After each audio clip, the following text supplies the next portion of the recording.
ሰላም ጤና ይስጥልን የዕለተ ቅዳሜ መስከረም 24 የምሳ ሰዓት የማል ሚዲያ ዜና ሰዓታችን ነው። በዛሬው ዜናችን ውስጥ የተካተቱትን አበይት ነጥቦች እነሆ። በአማራ ክልል ደቡብ ወሎ ዞን መካነ ሰላም ከተማ በጽንፈኛው ፋኖ በተወሰደ እርምጃ ከ10 ሰዎች በላይ መሞታቸው ተሰማ። የኤርትራ ማስታወቂያ ሚኒስቴር ዛሬ ባወጣው መግለጫ ኢትዮጵያ ለኤርትራ እውቅና የሰጠችውን የምታነሳ ከሆነ ኤርትራ ኢትዮጵያን ካሳ እንደምትጠይቅ ገለጸች። ህዳሴ ግድቡ በአግባቡ ባለመተዳደሩ ምክንያት ሱዳን ለጎርፍ ተዳርጋለች ስትል ግብጽ ኢትዮጵያን ከሰሰች። በዚህ ጉዳይ ላይ ኢትዮጵያ የሰጠችው መግለጫ አለ፣ ዜናችን የሚነግራችሁ ይሆናል። ከውጭ ሁለት ሰዎች በቴስላ መኪና ምክንያት የሞቱበትን ዜና ጨምሮ ስፖርታዊ ክንውኖች የተካተቱበትን የማል ሚዲያ ዜናዎቻችንን የምትሰሙበት ይሆናል። እናንተ ብቻ ከኛ ጋር እስከ ዜናው ማብቂያ ድረስ አብራችሁን እንድትሆኑ በመጋበዝ ከአፍታ ቆይታ በኋላ ስንመለስ በቀጥታ ወደ ዕለቱ ዜናዎች የምናልፍ ይሆናል። እስከዚያው ሚዲያችንን ሰብስክራይብ፣ ዜናውን ላይክ እና ሼር ማድረጉን አይዘንጉ። ታላቅ የሽያጭ ኤክስፖ ከጊፍት ሪል ስቴት ከአዲስ አበባ ከተማ መስተዳድር ጋር በጋራ በመሆን በመሃል ከተማ ለጋር ትልቅ የመኖሪያ መንደር እየገነባ በሽያጭ ላይ መሆኑ ይታወቃል። 2018 መግቢያን ምክንያት በማድረግ ለተወሰኑ ቤቶች ከ15 እስከ 25% በሚደርስ ቅናሽና በ40/60 የባንክ አማራጭ ታላቅ የሽያጭ መርሃ ግብር አዘጋጅተናል። ባለ 1 መኝታ 65 ካሬ 357,000፣ ባለ 2 መኝታ 108 ካሬ 596,000፣ ባለ 3 መኝታ 163 ካሬ በ900,000 ቅድመ ክፍያ ከፍለው የቤት ባለቤት ይሁኑ ይሎታል። የዚህ ዕድል ተጠቃሚ ለመሆን ይፍጠኑ። ለቅናሽ ያወጣናቸው ቤቶች ውስን ስለሆኑ ሳይቶቻችንን ለመጎብኘት ከታች ባስቀመጥነው ቁጥር ይደውሉ። ጊፍት ሪል ስቴት። የሆራ ፊንፊኔ ኢሬቻ አከባበር ባህላዊ እሴቱን ጠብቆ እጅግ በደመቀና በአማረ ሁኔታ ተጠናቋል ሲሉ ከንቲባ አዳነች አቤቤ ገለጹ።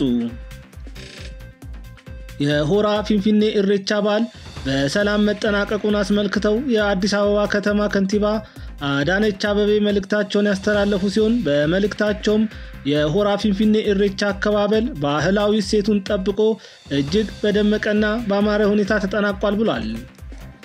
ከንቲባዋ የሆራ ፊንፊኔ ኢሬቻ ክብረ በዓል የኦሮሞ ሕዝብ ብቻ ሳይሆን በርካታ ብሔር ብሔረሰቦች፣ የተለያዩ ሀገራት ጎብኚዎች፣ የባህልና ታሪክ ተመራማሪዎች የታደሙበት እንደሆነ በመግለጽ በዓሉ በልዩ ሁኔታ ደምቆ ፍጹም ሰላማዊ በሆነ መልኩ ተጠናቋል ብሏል። በኮሪደርና በወንዝ ዳርቻዎች ልማት ያማረችው አዲስ አበባችን ለአደባባይ ክብረ በዓል ለበዓሉ ታዳሚያንና ከመላው ዓለም ለሚመጡ ቱሪስቶች ተጨማሪ ድምቀትና ምቾት ሆናለች ሲሉ ከንቲባዋ ተናግረዋል። በዓሉ እጅግ በአማረ ደማቅና ሰላማዊ በሆነ መልኩ እሴቱንና ትውፊቱን ጠብቆ እንዲጠናቀቅ ላደረጋችሁት አካላት ሁሉ በተለይም ለከተማችን ነዋሪዎች የላቀ ምስጋናን አቀርባለሁ ሲሉ መልእክታቸውን ያጠቃለሉት ከንቲባዋ እንደ ሁልጊዜም ፈጣሪ ኢትዮጵያና ሕዝቦቿን ይባርክ ሲሉ ለኢትዮጵያና ለሕዝባቸው ያላቸውን ፍቅር ገልጸዋል። በተያያዘ ዜና ኢሬቻ በምስራቅ አፍሪካ የሕዝቦችን ግንኙነት የሚያጠናክር በዓል ነው ሲሉ የኡጋንዳ ዜጎች ገለጹ። በአዲስ አበባ የሆራ ፊንፊኔ ኢሬቻ በዓል በተለያዩ ስርዓቶች በደማቅ ሁኔታ ተከብሯል። የኡጋንዳ ዜጎች ለጋዜጣ ፕላስ እንደተናገሩት በዓሉ የምስራቅ አፍሪካ ሕዝቦች በማህበራዊና በኢኮኖሚያዊ እንዲሁም በቱሪስት ዘርፍ ትስስርን የሚያጎለብት ነው ብለዋል። ኡጋንዳዊው ሻሚ ቦልጎ ኢሬቻ ሳከብር ለመጀመሪያ ጊዜ ነው ያለ ሲሆን በበዓሉ የሚታዩ እምቅ ባህላዊ ትውፊቶች፣ የተለያዩ አልባሳት እንዲሁም ህብረ ቀለም የሚታይበት ዜማ የሚደንቅ ነው ብሏል። ከበዓሉ ጎን ለጎን አዲስ አበባ በከፍተኛ ፍጥነት በማደግ ላይ ያለች ከተማ መሆኗን እንደተመለከቱ ጠቅሰው ለሌሎች የቀጠናው ሀገራት ምሳሌ የሚሆኑ ልማቶች እየተተገበሩባት መሆኑን አብራርተዋል። በአማራ ክልል ሰሜን ወሎ ዞን ህገወጥ የሰዎች ዝውውር እየጨመረ መሆኑን የአካባቢው ነዋሪዎች ገልጸዋል። ነዋሪዎቹ እንደሚሉት በሰላም እጦት ሳቢያ ሰርቶ ለመኖር ባለመቻላቸው በህገወጥ መንገድ ወጣቶች በባህር ወደ አረብ ሀገር እየተሰደዱ ነው ብለዋል። እንደ ዞብል ባሉ የገጠር ከተሞች ከፍተኛ የወጣቶች ቁጥር መቀነስ መኖሩንም አስረድተዋል። በሰሜን ወሎ ዞን ጽንፈኛው ፋኖ በከፈተው ጦርነት ሀገርን ለማፍረስ ጽምዶ ከሚባለው ቡድን ጋር በጋራ እየሰራ እንደሆነ የዞብል አካባቢ ነዋሪዎች የተናገሩ ሲሆን በዚህም ጦርነት መሳተፍ ያልፈለጉ ወጣቶች ሀገራቸውንና የተወለዱበትን ስፍራ ለቀው በህገ ወጥ መንገድ ወደ አረብ ሀገራት እየተሰደዱ ነው ሲሉ ለምንጮቻችን ተናግረዋል። ሌላ በሙጃ ከተማ የሚኖሩ አባት እንደተናገሩት በመንደራችን ጦርነት አለ፣ ወጣቶች ትምህርት እንዳይማሩ ተደርጓል። ሁልጊዜም ስለ ጦርነት ብቻ እያሰቡ መኖር ይከብዳል። ወጣቶች ጊዜያቸውን በጦርነት ማሳለፍ አይፈልጉም። ስለዚህ ስደትን እንደ ብቸኛ አማራጭ በመቁጠር ከትውልድ መንደራቸው በባህር እየተሰደዱ ይገኛሉ ሲሉ ተናግረዋል። ህገወጥ የሰዎች ዝውውር በስፋት በሚካሄድባቸው አካባቢዎች በየቀኑ የሚጓዙ ወጣቶች መኖራቸውን የሚገልጹት አስተያየት ሰጪው በየዕለቱ 2 እና 3 መኪኖች ይጓዛሉ ሲሉ ተደምጧል። በአማራ ክልል ደቡብ ወሎ ዞን መካነ ሰላም ከተማ ትናንትና ምሽት 2 ሰዓት አካባቢ የታጠቁ ኃይሎች ኑር ተብሎ ወደሚጠራው መስጂድ በመግባት ጥቃት መፈጸማቸው ተሰምቷል። በጥቃቱ ለኢሻ ሰላት ከተሰበሰቡ ምዕመናን መካከል ኢማሙን ጨምሮ እስካሁን 10 ሰው መገደላቸውንና ከ3 በላይ ሰዎች መቁሰላቸውን ከስፍራው የደረሰን መረጃ ያመለክታል። የተጎጂዎች ቁጥር ከዚህ ሊጨምር እንደሚችልም ተጠቁሟል። በመካነ ሰላም ከተማ የሚኖሩ ሰዎች ይህንን ጥቃት ያደረሰው ፋኖ ነው፣ መከላከያ የሌለበትን ሰዓት ጠብቆ በመግባት በመሪዎቻችንና በሃይማኖት ሰዎች ላይ እንደዚህ አይነት ጥቃት መውሰዱ እጅግ አሳሳቢ ነው ሲሉ ተናግረዋል። ከዚያ ውጭ እንደዚህ አይነት ድርጊት በሃይማኖት ተቋም ላይ መውሰድ አረመኔነት ነው ያሉ ሲሆን እነዚህ ሰዎች ለሶላት ወይም ለአምልኮ የተሰበሰቡ ናቸው የሚሉት የመካነ ሰላም ነዋሪዎች እንዴት አንድ ሰው ከፈጣሪው ጋር ለመነጋገር በተሰበሰበበት እንደዚህ አይነት አረመናዊ ድርጊት ይፈጸማል? ይህ አካሄድ ነፃነትን አያመጣም ሲሉ ተናግረዋል። የኤርትራው የውጭ ጉዳይ ሚኒስቴር የሆኑት ኦስማን ሳሌ ከአሜሪካው ከፍተኛ ስቴት ዲፓርትመንት ኃላፊ ማሳድ ብሎሰን ጋር ከተወያዩ በኋላ ኤርትራ በቀይ ባህርና በናይል ወንዝ ላይ የኤርትራን የውስጥ ሉዓላዊነት በማይነካ መልኩ ለመደራደር ዝግጁ መሆናቸውን መግለጻቸው ይታወሳል። ይህንን የኤርትራ ሐሳብ የሰሙ ብዙ አካላት ኤርትራ የመደራደር ታሪክ የላትም፣ ተነጋግሮ የመተማመን ችሎታ ኖሯት አያውቅም፣ ጊዜ ለመግዛት ያደረገችው ጥረት ነው ሲሉም ተደምጠው ነበር። አሁን ከኤርትራ እየወጣ ባለው መረጃ መሰረት የእነዚህ ሰዎች ሐሳብ ልክ እንደነበር ያመለክታል። የኤርትራ የማስታወቂያ ሚኒስቴር ዛሬ ባወጣው መግለጫ ኢትዮጵያ ለኤርትራ እውቅና የመስጠትም ሆነ የመንሳት መብት የላትም ስትል ክፉኛ በስጭት የሞላው ሐሳብ ሰጥታለች። ነፃነታችንን ያገኘነው በውጊያ ነው፣ ይህንን ማንም ያውቃል ሲል የሚገልጸው የዚህ መግለጫ ኢትዮጵያ ለኤርትራ የሰጠችውን እውቅና የምታነሳ ከሆነ እኛም ኢትዮጵያ ከ1952 እስከ 1993 ዓ.ም ኢትዮጵያ ለተጠቀመችበት ወደብና ከኤርትራ ለወሰደቻቸው ሀብትና ንብረት በቢሊዮን ዶላር የሚቆጠር ካሳ እንጠይቃለን ሲሉ የኢራቅንና ኩዌትን ታሪክ በማጣቀሻነት ገልጸዋል። ከቀናት በፊት ለድርድር ክፍት ነኝ ስትል የነበረችው ኤርትራ ወደ ቀደመ ባህሪዋ መመለሷን በዚህ መግለጫ ላይ ያሳውቃለች። የኢትዮጵያ ንግድ ባንክ ካለፈው ሳምንት ጀምሮ ለተለያዩ አገልግሎቶቹ አዲስ የአገልግሎት ክፍያ ማስተካከያ ማድረጉን አስታውቋል። ባንኩ በደንበኞቹ ላይ አድርገዋለሁ ሲል አስታወቀው የክፍያ ማሻሻያና የዋጋ ጭማሪ በደንበኞቻቸው ዘንድ ቅሬታ እያስነሳ ይገኛል ሲል ዶቼ ቬለ አደረኩት ባለው ዳሰሳ አስታውቋል። የደንበኞቼ ቁጥር ከ43.1 ሚሊዮን በላይ አድጓል የሚለው ንግድ ባንክ የሀገሪቱን ግማሽ የሚጠጋ የባንክ ገበያን ከ92 በመቶ በላይ የሚሆነውን የገንዘብ ልውውጥ ያካሂዳል። ከ13 ትሪሊዮን ብር በላይ የሚገመተው የገንዘብ ልውውጥ በዲጂታል መድረኮች የሚከናወን እንደሆነም የሚናገረው ንግድ ባንክ በ2024 ወይም በ2025 በጀት ዓመት ብቻ 1.69 ትሪሊዮን ብር ማግኘቱን አስታውቋል። በቅርቡ ንግድ ባንክ በሞባይልና በዲጂታል የባንክ መድረኮች ለሚካሄዱ ክፍያዎች ያደረገውን የክፍያ ማሻሻያ የጨመረው የአገልግሎት ክፍያ ከፍተኛ ከመሆኑ በላይ ደንበኞቹ አግባብ አለመሆኑን ይናገራሉ።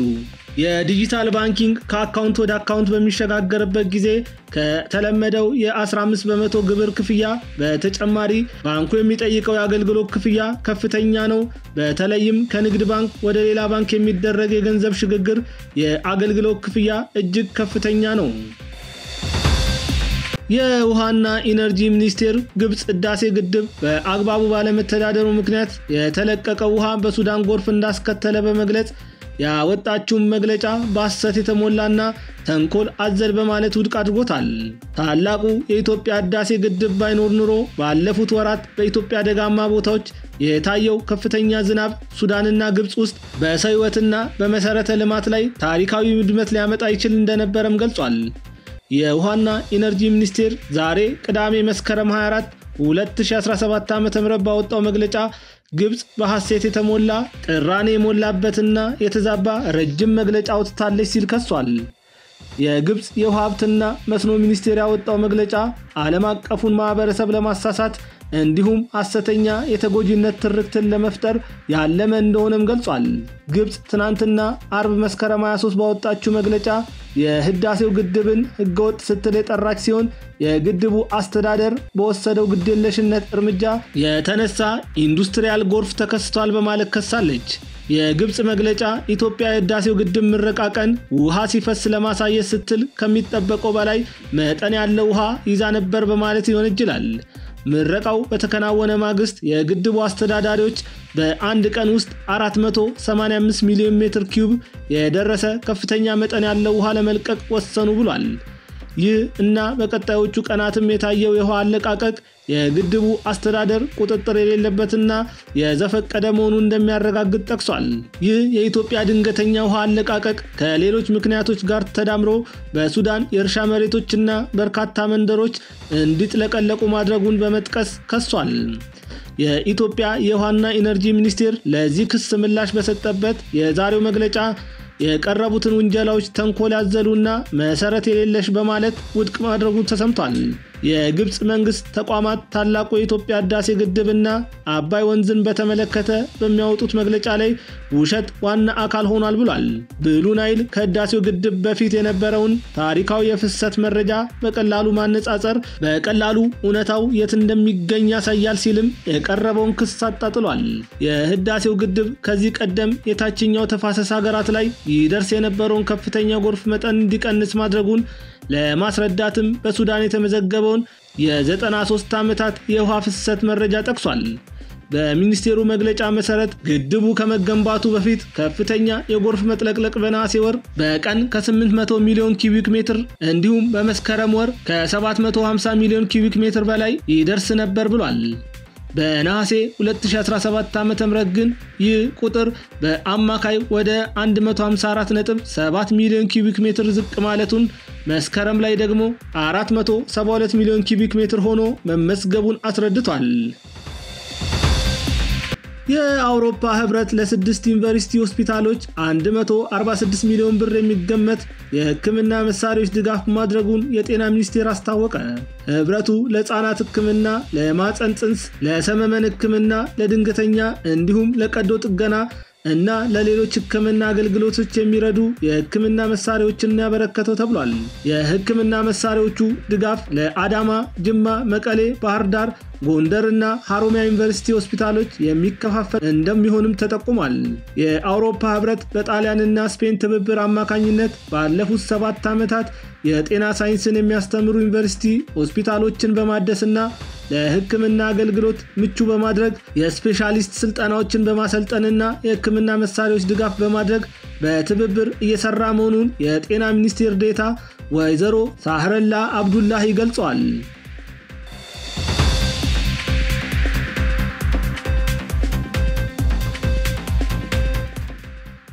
ለሰዓቱ የነበሩን የሀገር ውስጥ ዜናዎች እነዚህን ይመስላሉ። አሁን በቀጥታ ወደ ውጭ ሀገር ዜናዎች የምናልፍ ይሆናል። የቴስላ መኪና በኤሌክትሮኒክስ ብልሽት ምክንያት በሩ ተቆልፎ አባትና 2 ልጆች በእሳት ቃጠሎ ሞተዋል ተባለ። በጀርመን በተከሰተ አሰቃቂ የመኪና አደጋ የአንድ ቤተሰብ 3 አባላት ህይወት በአሳዛኝ ህይወት ያለፈ ሲሆን አደጋው የተከሰተው አንድ የቴስላ መኪና ከዛፍ ጋር ተጋጭቶ በእሳት ከተያያዘ በኋላ ነው። አባትና 2 ትንንሽ ልጆች ከመኪናው መውጣት ባለመቻላቸው በእሳት ተቃጥለው ሞተዋል። አደጋው ከተከሰተ በኋላ አዳኞችና በአቅራቢያው የነበሩ ሰዎች የመኪናውን በሮች ለመክፈት ያደረጉት ጥረት ሳይሳካ ቀርቷል። ሪፖርቶች እንደሚያመለክቱም በአደጋው ምክንያት የኤሌክትሮኒክስ ስርዓቱ በመበላሸቱ የመኪናው በሮች በውስጥም ሆነ በውጭ ተቆልፈው ቀርተዋል።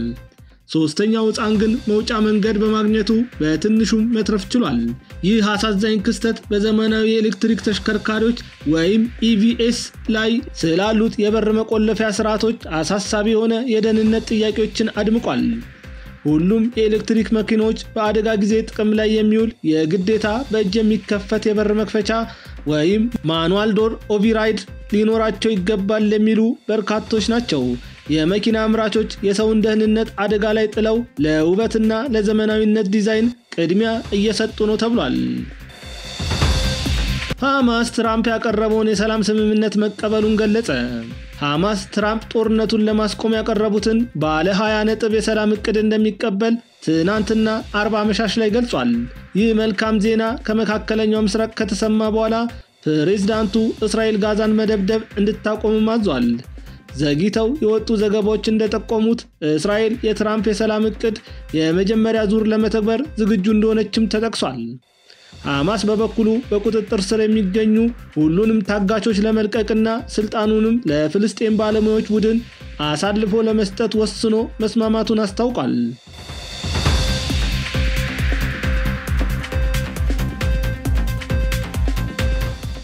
አሁን ደግሞ ለሰዓቱ ያዝናቸውን ስፖርታዊ ዜናዎች የምናዳምጥበት ሰዓት ይሆናል። በእንግሊዝ ፕሪሚየር ሊግ የ7ኛ ሳምንት መርሃ ግብር ቼልሲ ከሊጉ መሪ ሊቨርፑል የሚያደርጉት ጨዋታ ተጠባቂ ነው። በፕሪሚየር ሊጉ ካስተናገዱት 2 ተከታታይ ሽንፈት በኋላ ሊቨርፑልን በስታንፎርድ ብሪጅ የሚያስተናግዱበት ጨዋታ ምሽት 1:30 ይጀምራል። ከዚህ ጨዋታ አስቀድሞ ቀን 11 ሰዓት ላይ አርሰናል በውጤት እጦት ውስጥ የሚገኘውን ዌስትሃም ዩናይትድን ያስተናግዳል። በተመሳሳይ ሰዓት ማንቸስተር ዩናይትድ ሰንደርላንድን በኦልድ ትራፎርድ የሚያስተናግድ ሲሆን ጨዋታው የመሰናበት ስጋት ላለባቸው ሩበን አሞሪም ወሳኝ መሆኑን ተዘግቧል። ቶተንሃም ሆትስፐር ከሜዳው ውጪ ሊድስ ዩናይትድን የሚገጥምበት የዕለቱ የመጀመሪያው መርሃ ግብር ቀን 8:30 ላይ ይደረጋል። በ7ኛው ሳምንት የእንግሊዝ ፕሪሚየር ሊግ ዛሬ ከሚከናወኑ ጨዋታዎች መካከል ማንቸስተር ዩናይትድ ከሰንደርላንድ በኦልድ ትራፎርድ የሚያደርጉት ጨዋታ እጅጉን ተጠባቂ ነው። በፖርቹጋላዊው አሰልጣኝ ሩበን አሞሪም እየተመራ ወጥ ብቃት ማሳየት ለተሳነው ዩናይትድ የዛሬው ጨዋታ እጅግ ወሳኝ ነው። የ40 ዓመቱ አሰልጣኝ ባለፈው ዓመት ህዳር ወር ላይ ቡድኑን ከተረከበ በኋላ 49 ጨዋታዎችን መርቷል። ዛሬ 50ኛ ጨዋታውን የሚመራው አሰልጣኝ በድል ከተወጣው ጨዋታ ይልቅ የተሸነፈበት ጨዋታ ይበዛል። የቀድሞ የስፖርቲንግ ሊዝበን አሰልጣኝ ዩናይትድን በመራባቸው 49 ጨዋታዎች 18ቱን ብቻ ሲያሸንፍ በ19ኙ ተሸንፏል። ማንቸስተር ዩናይትድን ለሚያክል ግዙፍ ክለብ ቁጥሩ እጅግ አስደንጋጭ ነው። ዘንድሮም አጀማመራቸው የሚያስደስት አልሆነም። በ6 ጨዋታ 3ቱን ተሸንፈው 7 ነጥብ ብቻ ይዘው በ14ኛ ደረጃ ላይ ተቀምጠዋል። ቢሆንም የዩናይትድ ባለስልጣናት በተለይ ስፖርታዊ ጉዳይን በበላይነት የሚመሩት የክለቡ ከፊል ባለድርሻ ሰር ጂም ራትክሊፍ ለጊዜው ትዕግስትን መርጠዋል። አሰልጣኝ የማሰናበት አዙሪት ውስጥ መግባት ባይፈልጉም ውጤቱ መቀየር ካልቻለ ግን በትራቸውን ማሳረፋቸው አይቀርም ተብሏል። በሚመርጠው የጨዋታ መንገድ የትችት ናዳ የሚቀበለው ሩበን አሞሪም ይህንን ጠንቅቆ ያውቃል። ዩናይትድ በተጋጣሚው ሰንደርላንድ ላይ የታሪክ የበላይነት ቢኖረውም በወቅታዊ ብቃት አዲስ አዳጊው ክለብ የተሻለ ነው።